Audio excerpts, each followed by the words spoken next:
နာမည်ကြီးရုပ်ရှင်မင်းသားဆိုပေမဲ့တချင်းကိုကီးမွေအောင်မဆိုနိုင်ပေအလူပွဲစပွဲတွေမှာလိုက်ဆုံနေလို့လူပြောများနေတဲ့အောင်ရဲလေ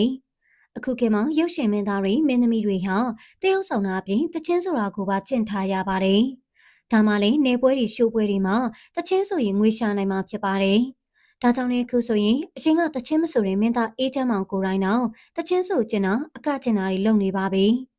အခုခါမှာတော့နာမည်ကြီးမင်းသားဆိုပေမဲ့အတန်သေးတန်ကြောင်နဲ့တချင်းဆိုလို့လူပြောများနေတာကမင်းသားအောင်ရဲလေးမှာမင်းသားအောင်ရဲလေးဆိုတာနဲ့ပြည်သက်ကြီးလည်းသိကြတဲ့အတိုင်းမြန်မာတနိုင်ငံလုံးကကြိုက်ကြတဲ့ထိတ်တန့်မင်းသားတစ်ယောက်ပါအထူးသဖြင့်မင်းကလေးပြည်သက်တွေဟာအောင်ရဲလင်းကိုကိုရီးယားမင်းသားတွေထက်ချောရဲဆိုပြီးတဲတဲလုံးအားပေးကြတာဖြစ်ပါတယ်သူရဲ့ရုပ်ရည်ချော်မော်လှပခမ်းညားမှုနဲ့တူသူရဲ့တေးဥဆောင်ကောင်းမှုတွေကမင်းကလေးပြည်သက်တွေရဲ့အသင်းဆွဲဖြစ်ခင်ရတာပါဒါပေမဲ့ဒီလိုရုပ်ရည်မှာပြည့်ပြည့်စုံနေတဲ့အောင်ရင်လေးတယောက်တချင်းဆိုတဲ့အခါမှာတော့ကီးမဝင်အတန်ကြောင်နေဆိုပြီးလူတွေကဝေဖန်နေကြတာဖြစ်ပါတယ်။ဒါကလေးအောင်ရင်လေးဟာပြီးခဲ့တဲ့ရက်ပိုင်းမှာနေကလူပွဲတစ်ခုကိုလူရှင်တော်စူပါဘဲတော်တို့ရဲ့ဆက်ဖွင့်တဲ့တူတွားရောက်ဖျော်ဖြေခဲ့တဲ့ဗီဒီယိုဖိုင်ကြောင့်ပါဒီလိုဖျော်ဖြေတဲ့နေရာမှာသူတချင်းဆိုလိုက်တဲ့အခါသူ့ရဲ့အတန်ကတချင်းရဲ့ကီးနဲ့မဝင်ဘူး။ကီးကြောင်နေတယ်။နောက်ထောင်ရတာအဆင်မပြေဘူးဆိုပြီးဝေဖန်မှုတွေများပြားထွက်ပေါ်လာခဲ့တာဖြစ်ပါတယ်။ဒါပေမဲ့သူ့ရဲ့အမကန်ပရိသတ်တချို့ကတော့ဒီဝေဖန်မှုတွေကိုပြန်လည်ခုခံကာကွယ်ပေးနေကြတာပါသူကိုပြောကြတာကတော့အောင်ရဲလင်းကတချင်းဆိုတာကိုတိကမလုပ်တာပြီးတော့သူက KTV တာမသွားဘူးတဲ့ရိုးသားတဲ့သူမဟုတ်တချင်းကီးမဝင်တာအတန်ကြောင်တာမစမ်းပါဘူးဆိုပြီးပြောဆိုနေကြတာကိုလည်းတွေ့ရပါတယ်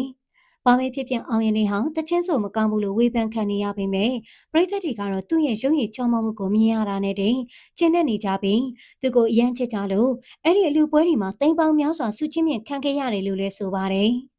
ဒီလိုမျိုးတချင်းဆိုမကောင်းပေမဲ့ပရိသတ်တွေဝိုင်းဝိုင်းလဲပြီးငွေတွေများကြီးရနေတာကတော့သူ့အတွက်အောင်မြင်မှုတစ်ခုလို့ပြောလို့ရပါတယ်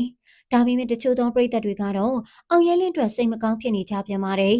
အထူးသဖြင့်အောင်ရဲလင်းလိုထိတ်တန်းစီနီယာမင်းသားတယောက်ကအခုနောက်ပိုင်းရုပ်ရှင်ကားကြီးတွေမဆိုင်ရတော့လို့ဒီလိုလူပွဲဆက်ပွဲတွေမှာလိုက်လံတီးဆိုးဖျော်ဖြေနေရတာဟာအစင်တန်းကျဆင်းသွားတယ်လို့ဆိုကြတာပါအခုချိန်ဟာအောင်ရဲလင်းနောက်ကမှအောင်မြင်လာတဲ့မင်းသားတွေဖြစ်ကြတဲ့အေဂျင့်မောင်နေဝင်းတို့လူငယ်တွေကရုပ်ရှင်စကားကြီးတွေရိုက်အကယ်ဒမီဆုတွေကိုပါပိုင်ဆိုင်နေကြတာဖြစ်ပါတယ်ဒီလိုနောက်တက်မင်းသားတွေကအပြိုင်ဆိုင်ရုပ်ရှင်ကားကြီးတွေရိုက်နေရချိန်မှာစီနီယာဖြစ်တဲ့အောင်ရဲလင်းကတော့ရုပ်ရှင်ကားကြီးတွေမရိုက်ရတော့ပဲစပွဲလူပွဲတွေလိုက်နေရလို့သူ့ရဲ့ဖန်တွေကစိတ်မကောင်းဖြစ်နေကြတာပါတချို့ကတော့အောင်ရဲလင်းဟာသုံးလို့စားလို့မကုန်တဲ့တထေသားတူဖြစ်ကြောင်းအလူပွဲကိုလိုက်တာကပြင်းလို့လိုက်တာဖြစ်မယ်လို့ဆိုကြပြန်တာပါဒီဗီဒီယိုကိုကြည့်ရှုနေကြတဲ့သူတွေကရောအောင်ရဲလေးနဲ့ပတ်သက်ပြီးမိမိတို့အမြင်ကိုပြောသွားကြပါအောင်ရှင်။ကြည့်ရှုအားပေးခဲ့ကြတဲ့ပရိသတ်တယောက်ချင်းစီတိုင်းကိုကျေးဇူးထူးပဲတင်ရှိပါတယ်ရှင်။